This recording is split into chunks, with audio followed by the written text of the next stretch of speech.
ভুল নিয়মে গরুর ফ্যাপসা খাচ্ছেন না তো গরুর ফ্যাপসার ভিতর থেকে কি বের হচ্ছে সেটা জানলে তো আপনি অবাক হয়ে যাবেন। আর কখনোই গরুর ফ্যাপসা খাবেন না যদি দেখেন সচক্ষে গরুর ফ্যাপসার মধ্যে থেকে কি বের হচ্ছে। গরুর ফ্যাপসা পরিষ্কারের কিছু নিয়ম আছে, সেই নিয়মগুলো যদি আপনি ফলো না করেন তাহলে কিন্তু ভুল জিনিস খেয়ে ফেলছেন। আর সে কোরবানি ঈদ আর সঠিক নিয়মটা যদি জেনে রাখেন তাহলে গরুর ফ্যাপসা সঠিকভাবে পরিষ্কার করে নিতে পারবেন খুব সহজেই। ফ্যাপসার ভিতরে ছোট ছোট রগ থাকে আর সেই রগের ভিতরে কিন্তু অনেকটাই রক্ত জমে থাকে, সেটা আগে সবার আগে ভালো করে পরিষ্কার করে নিতে হবে। তারপর বেকিং সোডা দিয়ে 10 মিনিট ভালোভাবে মাখিয়ে রেখে ভালোভাবে পরিষ্কার পানি দিয়ে 3-4 বার ধুয়ে নিতে হবে। চুলাতে একটা পাত্র বসিয়ে তার মধ্যে ফ্যাপসা দিয়ে লেবু স্লাইস পাতা হলুদ দিয়ে 5 মিনিট জাল করে নিতে হবে। দেখলেই বুঝতে পারবেন ভিতর থেকে কি বের হচ্ছে। পাত্রে কিছুটা বরফ কুচির মধ্যে পানি দিয়ে ফ্যাপসাগুলো দিয়ে দিব আর ফ্যাপসা একটু চাপ দিয়ে দেখবেন ভিতর থেকে কেমন ফেনা ফেনা বের হচ্ছে। এটা কিন্তু অবশ্যই পরিষ্কার করে নিতে হবে। আর ফ্যাপসাটা আমি আবারও এভাবে ছোট ছোট টুকরা করে পানি দিয়ে ভালোভাবে ধুয়ে নেবো। ফ্যাপসা যদি ঠিকমতো পরিষ্কার করা না হয় তাহলে কিন্তু ভিতরে রক্তটা থেকেই যায় আর খেতে কিন্তু একেবারেই ভালো লাগে না। এখন আমি রান্নার প্রসেসটা আপনাদেরকে দেখিয়ে দিচ্ছি। একটা পাত্রে তেল দিয়ে পেঁয়াজ কুচি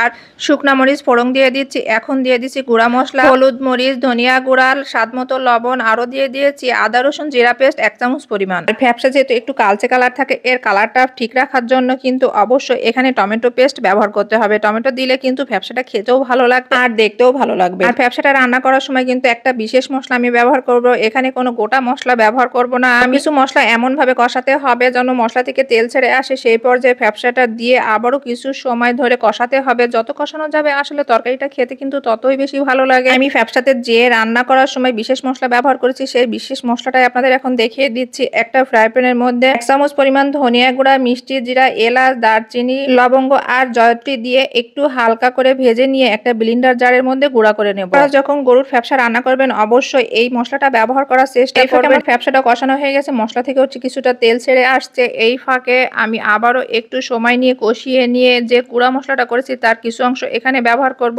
আর কিছুটা রেখে দেব পরবর্তীতে ব্যবহার করার জন্য। যে কোনো খাবার রান্না করা যদি মশলার মেজারমেন্টটা ঠিক না হয় তাহলে কিন্তু খেতে ভালো লাগে না। এটা এখন আমি আবার গুঁড়া মশলা দেওয়ার পরে আর একটু ভালোভাবে কষিয়ে নিয়ে সিদ্ধ করতে দেব ঝোলের পানি দেওয়ার জন্য। এটা কিন্তু ভাত, রুটি, পরোটা, এমনকি পোলাও ভাত বলেন, খিচুড়ি বলেন, সবটার সাথেই কিন্তু খেতে ভালো লাগে। আর আমার বাসায় এটা অনেক বেশি পছন্দ করে যেহেতু কলিজার মতো খেতে। পরিমাণ মতো ঝোলের পানি দিয়ে মিডিয়াম হিটে আমি কিছুক্ষণ রান্না করে নেব ঢাকনা দিয়ে ঢেকে। ঢাকা ইচ্ছা করলে অনেকে ঝোল ঝোল খেতে পারে, আমি ঝোল ঝোল খাবো না, একবারে ভোনা ভোনা রান্না করব যেটা কলিজা রান্না করার মতো। আর কলিজা রান্না করার মতো করে রান্না করলে সবটার সাথে খেতে কিন্তু ভালো লাগে। আমার রান্নাটা হয়ে গেছে, ঢাকনা খুলে দেখলে দেখবেন কতটা আকর্ষণীয় ও লোভনীয় হয়েছে এই গরুর ফ্যাপসা ভোনা। আমি একেবারে ঝোল শুকিয়ে তেল উঠিয়ে ভাজা ভাজা করে নিয়েছি। এটা খেতে কিন্তু দারুণ লাগে। এই কোরবানি ঈদে আপনারাও আমার মতো করে একবার হলো ট্রাই করে দেখবেন। আর পরিষ্কারের দিকটা কিন্তু আগেই খেয়াল রাখবেন। ঠিকমতো যদি না হয় তাহলে যতই রান্না করেন খেতে কিন্তু একেবারেই ভালো লাগবে না। ভালো থাকবেন সবাই, আল্লাহ হাফেজ। দেখা হবে আবার নতুন কোনো রেসিপি নিয়ে।